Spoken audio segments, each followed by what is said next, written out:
So welcome back after the break. We're going to have a look further at the advantages and disadvantages of group work. And just at the beginning there, Kieran was telling us about some of the advantages of group work. Kieran, can you just tell us briefly what you see as some of the benefits of group work from your experience and some of the challenges faced there? I found that they tie in three sort of core learning styles of project-based learning, and combining that with the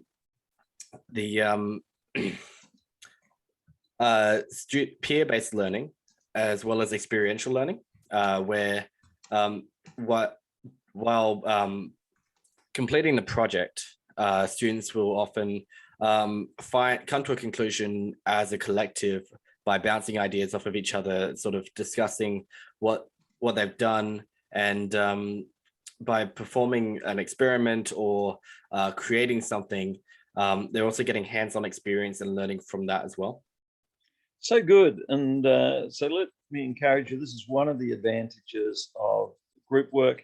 That is, you can use it for project-based learning, and some students are very good at that. You can use it for peer-based learning, which is encouraging students to work with their peers, and also it's experiential. You got hands-on. So, Kieran was telling me how he's growing in his understanding of this area as he collects more and more resources and writes it up in an assignment. So that's very, very useful. The theory of group thinking and its many advantages and disadvantages was developed by Irving Janis in his 1972 study, Victims of Groupthink, Psychological Study of Foreign Policy Decisions and Fiascos. And he gives some examples of groupthink that went wrong in the Vietnam War, the Pearl Harbor bombing, other foreign policies, including the Bay of Pigs invasion, are examples of groupthink that have gone wrong. And he's written a book on this in 1972, Victims of Groupthink, and you can read more about that there. Also, we have others have written articles on the dangers of groupthink and how to avoid the dangers of groupthink by evaluating more carefully what takes place. In his book on groupthink, the Bay of Pigs invasion in 1961 is where the CIA had to come up with a plan to invade Cuba. They ignored all those who said that it wouldn't work. Big nation like the USA, tiny nation like Cuba. And the same thing happened again with the Vietnam War. And the same can happen in many, many wars, and even with Hitler in the Second World War. And even at the moment, we're seeing wars where groupthink is dominating decisions that are made, and bad decisions are being made because people just lean on others in the group and problems arise. So Irving Janis, in his book, he attempts to determine why groups often go wrong, even though there's highly intelligent individuals there. And you can find that also with your students. And Lord of the Flies is a classic example of a book that William Golding writes that describes the dangers of group behavior, of people abandoned on an island. If you've got students just following other students, things can go disastrously wrong. So Lord of the Flies, another example of groupthink for children. Some of the dangers that Irving mentions, there's an illusion of unanimity. That is, if you're in a group, everyone thinks that if people are nodding and smiling, everyone must think the same way. It's not necessarily the case. People may be thinking very different thoughts. Unquestioned beliefs. If you're in a group, people may think that everything is all agreed to, may not be the case. Rationalizing. That is, people are thinking everyone agrees with them, their beliefs, they ignore the warring steins. Stereotyping. Members in the group ignore and demonize those who are outside the group. Self-censorship. That is, people who have doubts hide their fears, put a smile on. Mind guards, that is, self-appointed censors, hide problems. An illusion of invulnerability. If all of your group says something will work, then everyone goes with it, and then direct pressures to conform. So all of these suggest that groups can go the wrong way. If you've got students who are put in a group and it's in a dangerous situation, you're on a camp somewhere, dangerous things can happen if you allow the group to make the decision. Have you ever felt pressured to do something while you're not fully in agreement? Classic example, 1986, the Challenger orbiter, 73 seconds into the launch, exploded. The O-ring that controlled the flow of chemical there was sensitive to cold. It only worked over 53 degrees. They knew that the temperature on the launch pad that day was 36 degrees. If anyone looked at that, they would know that the O-rings weren't going to work.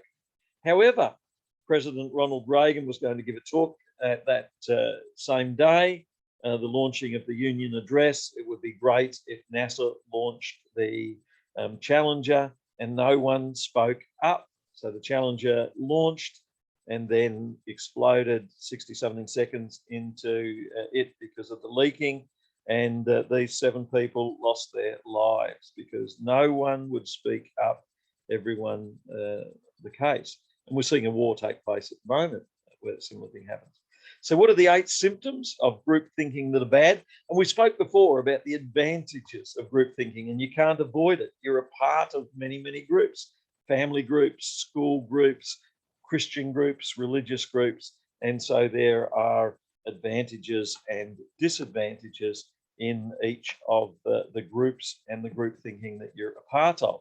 And in a moment, we could have a look at Jesus and Paul and group thinking, Pharisees and Sadducees. Now, Jesus and Paul stood up against certain group thinking. A number of factors influence the psychology of group think. One is the group identity. That is, everyone in the group feels stronger, less vulnerable, and more empowered because they're part of the group. Leadership influences. Group thinking establishes someone as a leader, a charismatic leader who can command the group, and great things can happen, wonderful things can happen. And everyone feels as though they can ride along behind what the leader says. World War II, Hitler.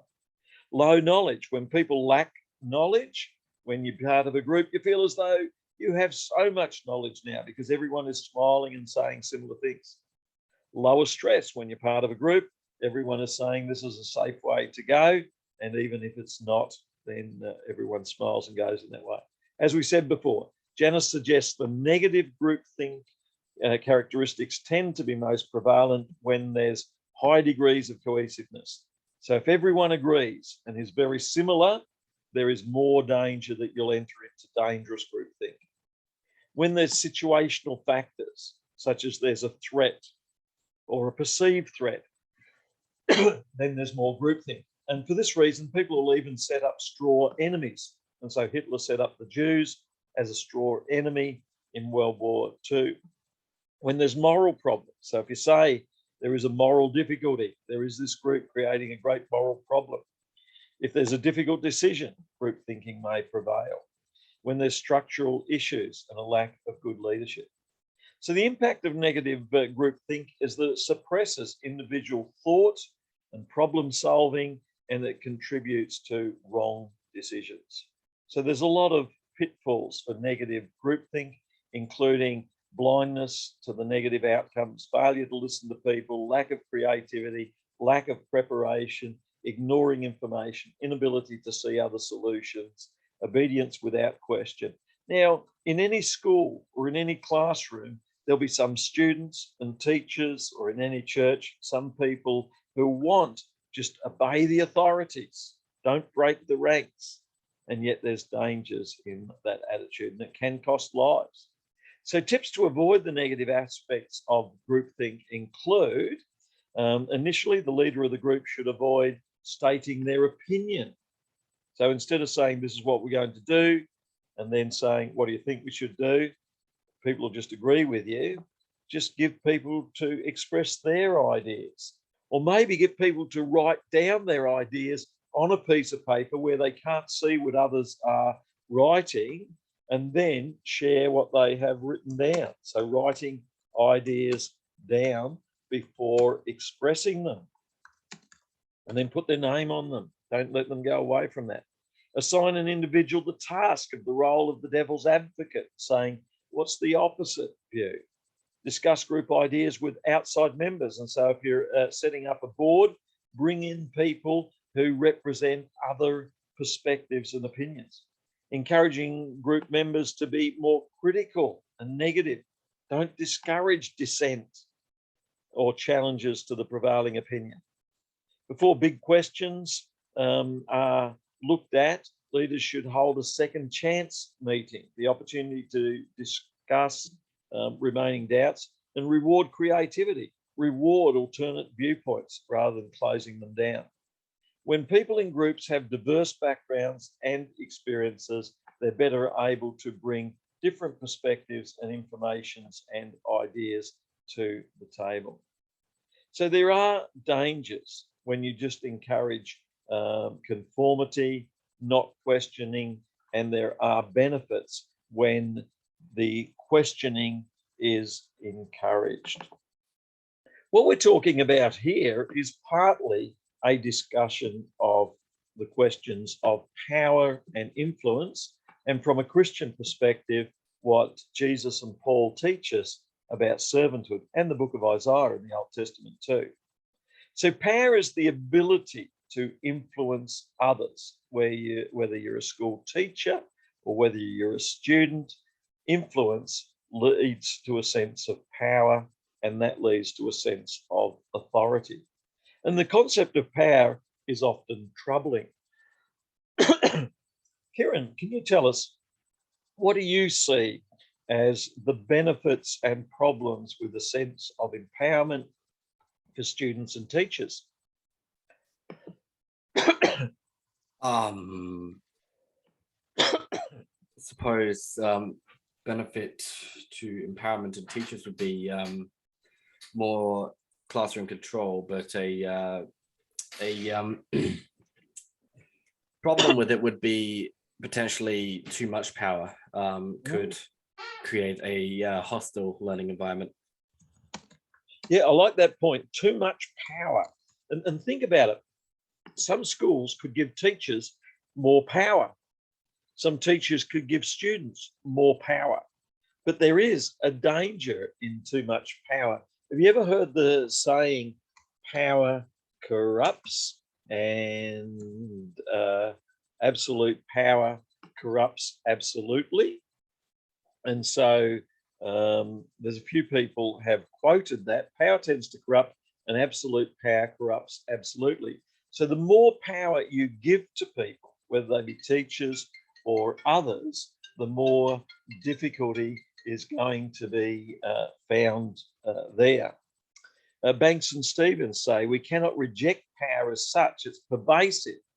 We have power in our lives. When you drive a car, you've got power. When you're a teacher, you've got power. But realize the more power you have, the more danger that there is. Stevens says for Christians, power in a workplace, and for students, power in a class is not just a function of personal excellence, relational skill or communication or solid character. There's other dynamics going on, and it's important that we understand that. So the meaning and use of power, Hannah Arendt emphasized the importance of distinguishing between power, strength and force, and violence and authority. And she studied the murder of Jewish people in World War II, and she has shown that the abuse of power arose from certain difficulties. And so the form of power called authority is something we should exercise when we've got authority, but we need to have self-knowledge and understanding and recognize where its limits are. Now think about it. For teachers, there are dangers when power is abused.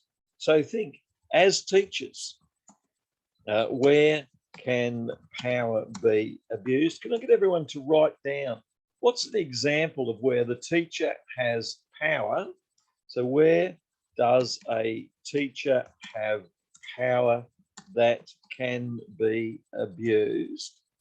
And then where does a teacher have authority that should be used?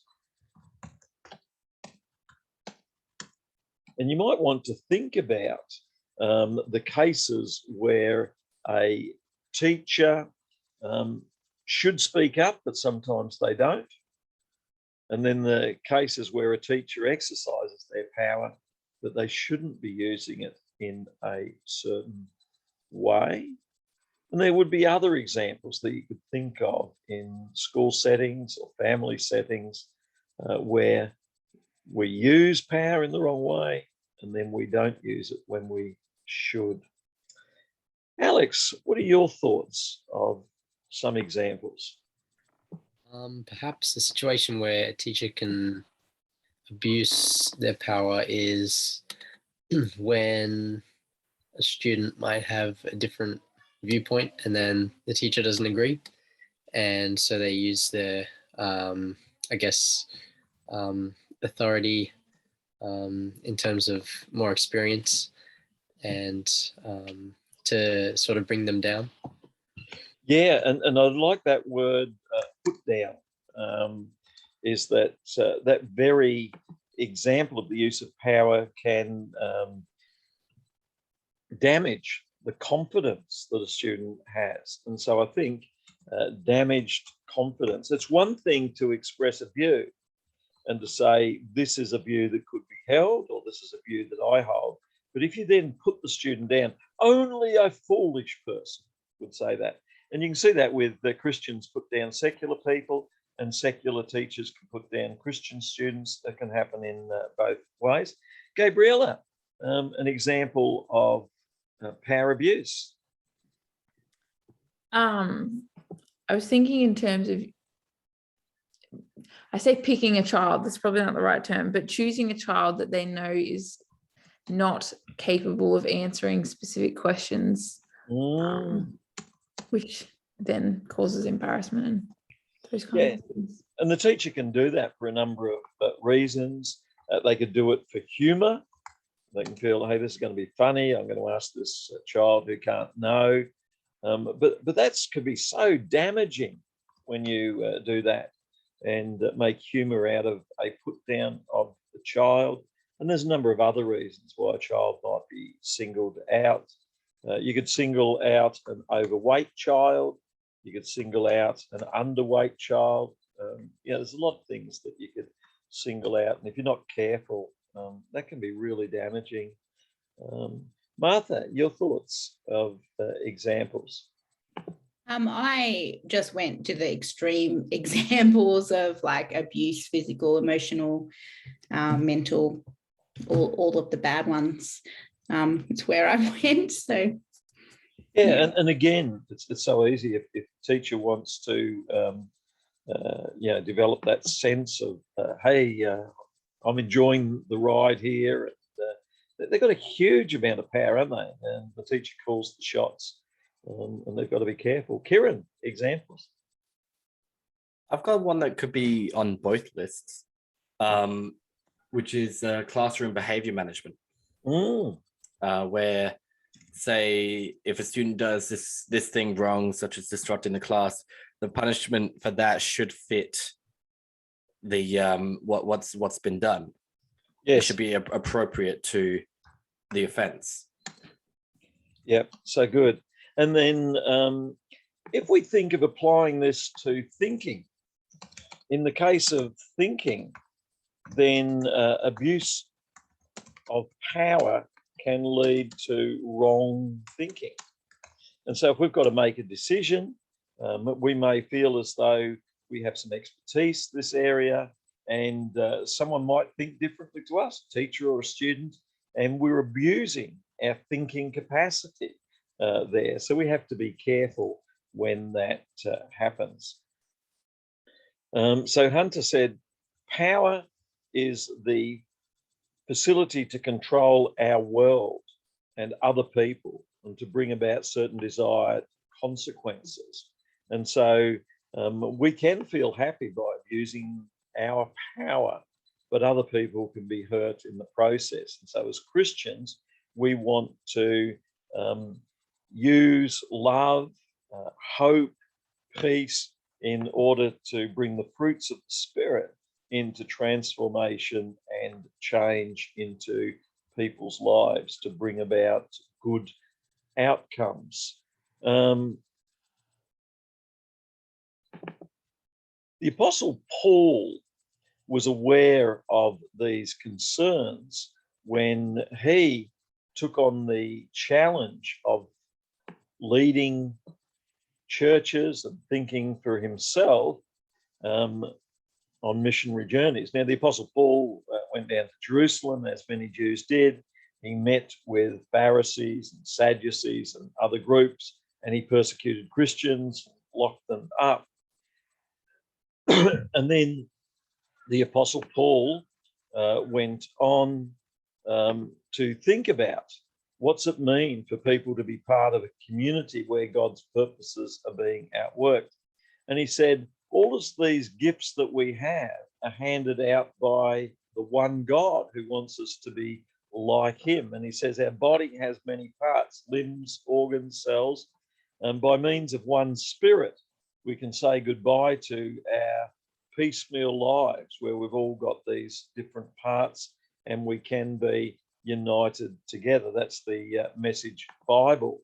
I want you to think about how all of this makes you significant, not less. A body isn't just a single part blown up into something huge, such as a single foot or a single ear or a single eye. So not one person is only significant on their own, says the Apostle Paul. So Paul's trying to break the idea in the Corinthian church, if we read through 1 Corinthians chapters 1, 2, and 3, that there are some people who've got all the answers. And he's trying to encourage the idea, yes, we're a part of a group, but it's a group in which we're all interdependent upon one another because we only have part of the whole.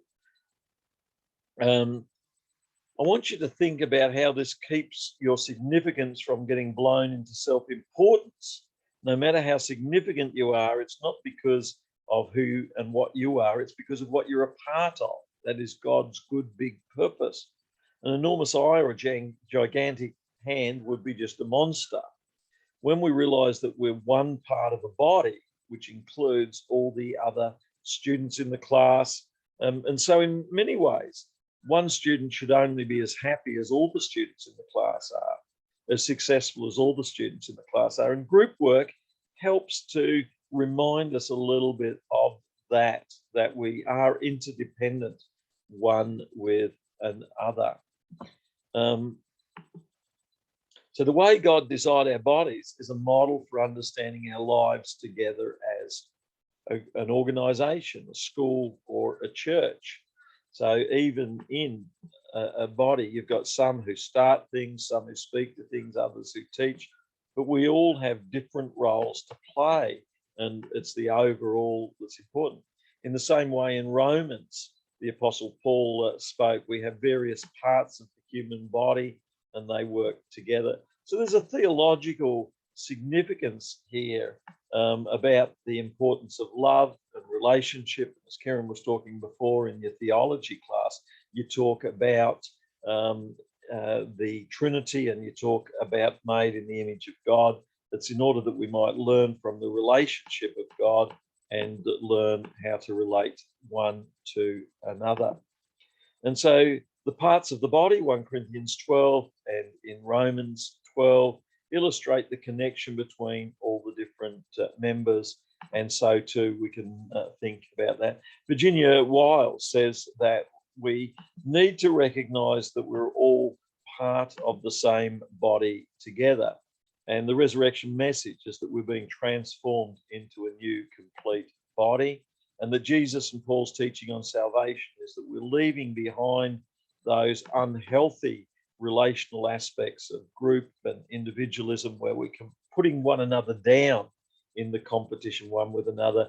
And we've got the spirit of love and hope that is changing us and transforming us. So Virginia Wiles, Ephesians 2, says that God and Jesus have become our peace and that we're united together. So we're no longer just individualists fighting one with another. We're working with another, and we have the gifts of the Spirit working together, and that we're sons and heirs. We've been transformed and changed. Galatians 3:26. All of these laws, and we talked before how laws can help, but we need more than laws. We also need the Spirit that transforms and changes us. So you can have identity markers where we say that we have this group, but beyond that, we need the Spirit that transforms and changes us. And Virginia Wiles goes on to talk about heteronomy and autonomy. I don't know if you've heard of these terms, but autonomy is like individualism. So in some ways, there is healthy autonomy. And healthy autonomy is when you speak up when you should, when you're different when you should. And Paul, he spoke up to the Jews and said, look, you're not following what God wants. And he spoke up to Peter and others in Jerusalem when he said, you're not doing the right thing. So there's a time for autonomy. And also we have Martin Luther, who spoke up to the Catholic Church. So there's a time for autonomy, but there is a danger.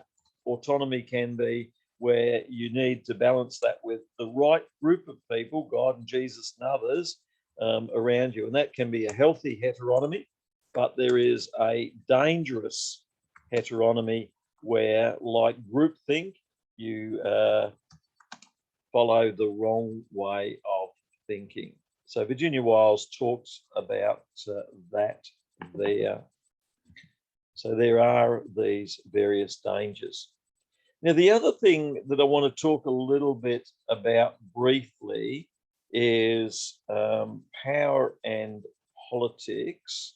So I've mentioned power before. I want to go on now and talk briefly about the extreme form of power is politics. And again, there can be healthy politics and there can be unhealthy politics. Before I do, so again, we're talking about Paul's idea of community, and that helps us. Here we go. Power and authority.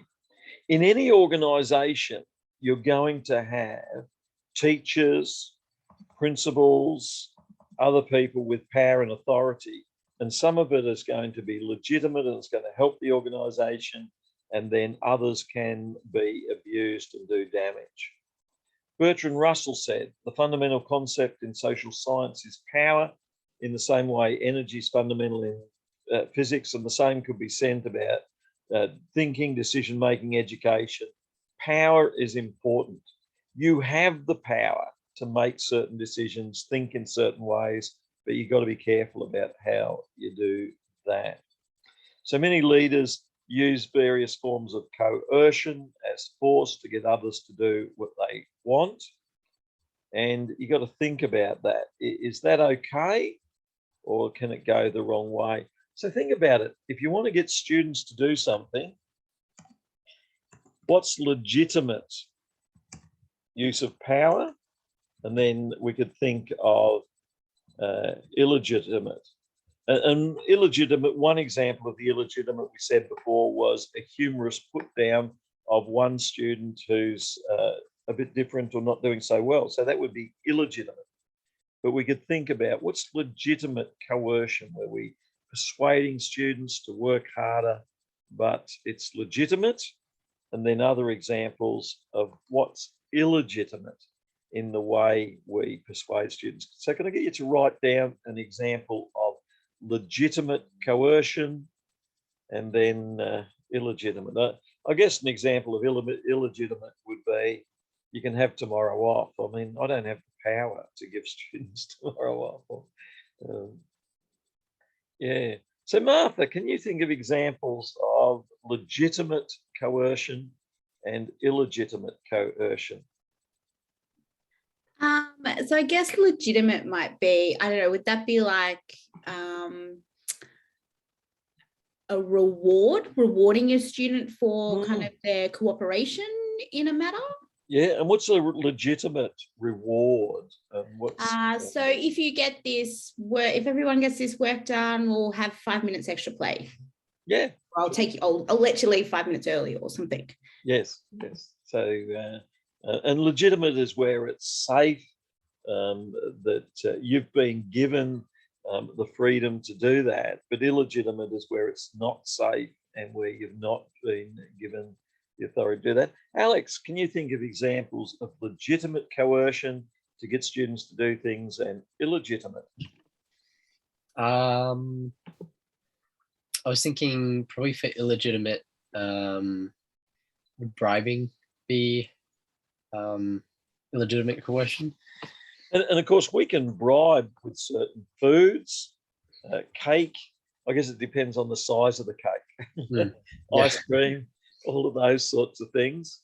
And sometimes we try and stimulate interest there, but genuine interest is certainly more valuable than buying their interest with bribes. So I think it's better to get genuine interest when we can. So we should always stimulate where we can the genuine interest and leave the bribes to emergencies. Yeah. Gabriella, your thoughts on legitimate coercion and non-legitimate coercion? Yeah, I was just thinking along the lines of the bribery / rewarding for expectations that you're. And what do you think of those bribes and rewards? With the maths and with the project, what do you think's the benefits and the limitations of that? I think they have their time and place. I think they can be used to encourage and support learning, but then I think they can also become kids don't then have the self-motivation to want to learn without the bribery / reward. I don't know.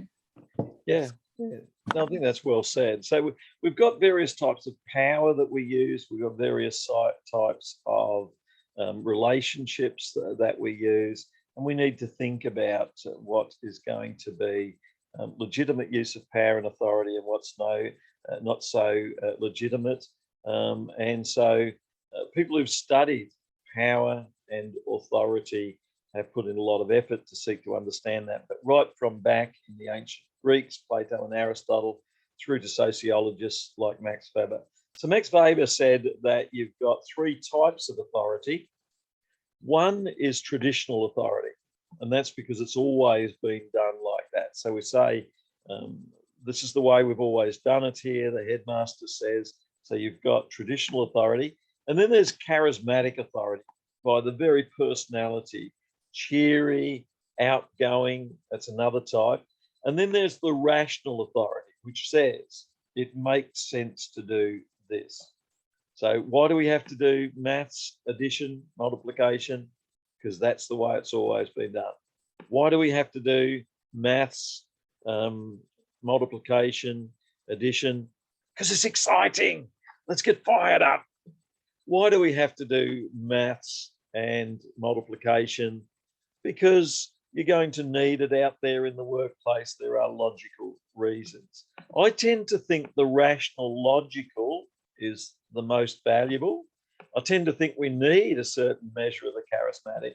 And we also have to honour the traditions that we're a part of. So they're all important, but they are based on different sources of power.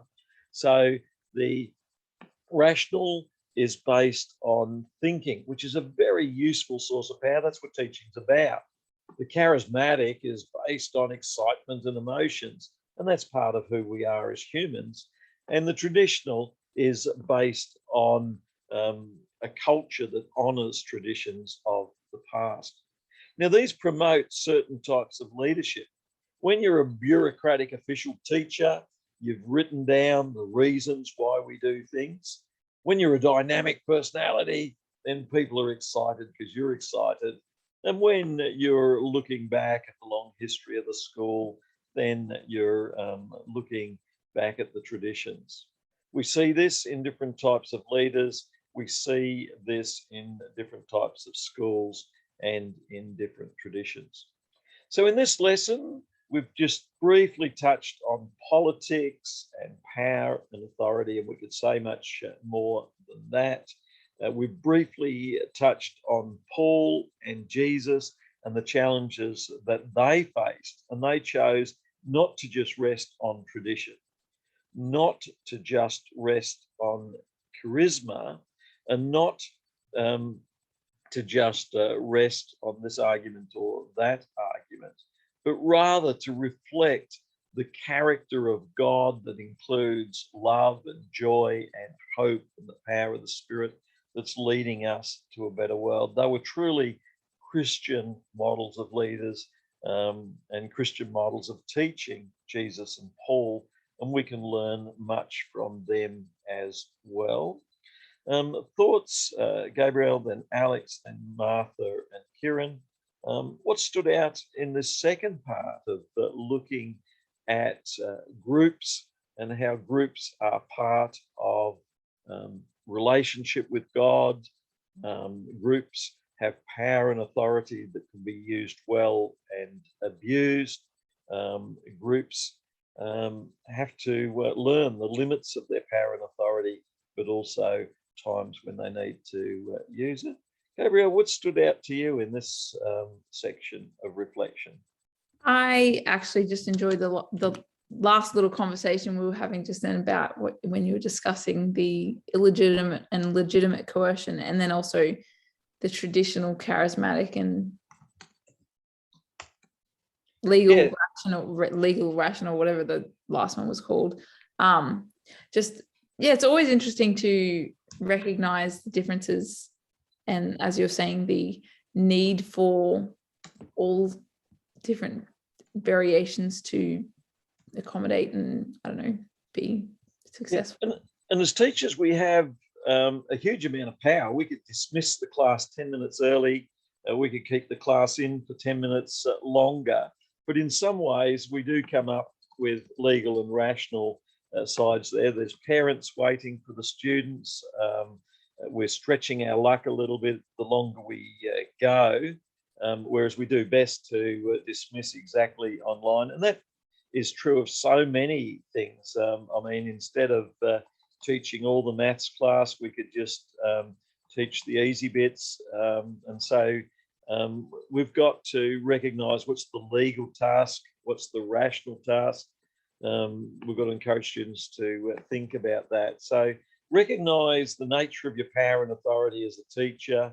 Recognise that it's huge, but it can also be dangerous. All very helpful. Thank you. Alex, what stood out to you? For me, it was talking about groupthink and the dangers that evolve around conforming to the consensus.